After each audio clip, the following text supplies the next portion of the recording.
Before we continue on, I want to show you a couple things that I adjusted on the beginning mesh.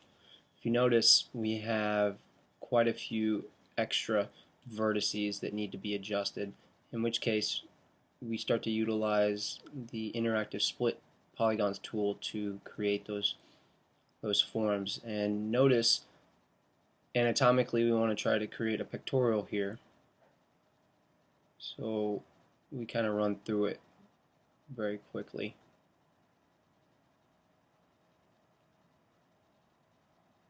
But as we move down the body, you can see a couple of vertices that need to be deleted perhaps, or maybe even utilized in a different way.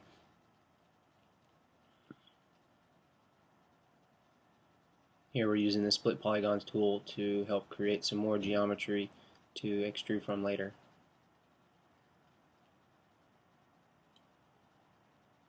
And here we have kind of a major issue where the converting from NURBS to polygons has created quite a few angular views of what the polygon version would look like. So we want to get rid of this whole line, and an easy way to do that is going into our tools palette, the edit mesh under polygons, and using our delete edge and vertex. Now again, we can use the shift and control to create a shortcut, and if you go up here to the shelf, it pops up similar to this one here. We can use the middle mouse button and delete that one because we don't need it anymore.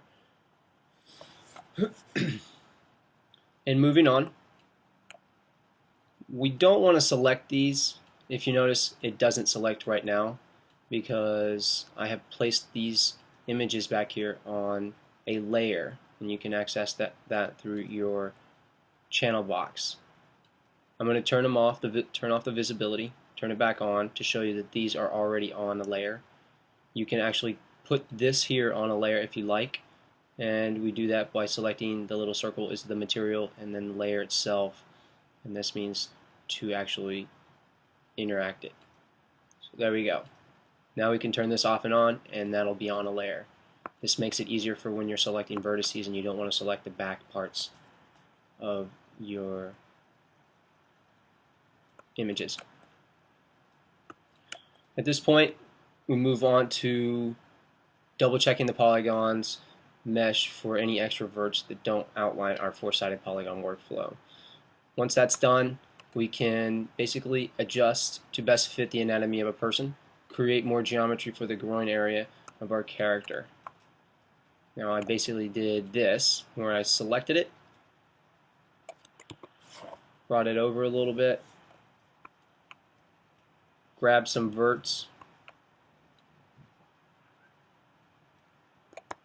We didn't grab all the verts. And we want to take off soft selection. We can double click our move, scroll down till we get to the soft selection because we don't need that, but that can be utilized early on or even later stages where we have a lot more verts and we don't want to select every single one to move them individually. You can actually move a couple of them, and based on the radius over here, which is 0.20, it'll move a radius worth of vertices. So we want to extrude from this. We don't want to take the verts here. We want to more or less take the lines.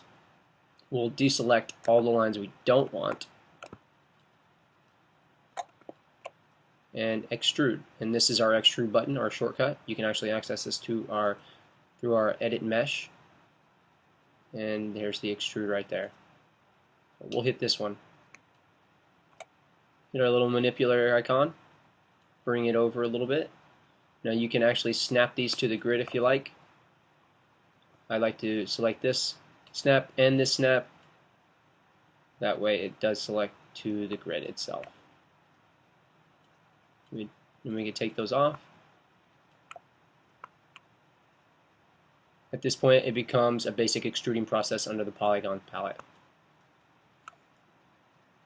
We'll select our entire object and we'll hit extrude. And we can hit our manipulator button again so that we're pulling from the direct center and bring it back, go into our side view and basically fit our model, and we're moving on to the next video.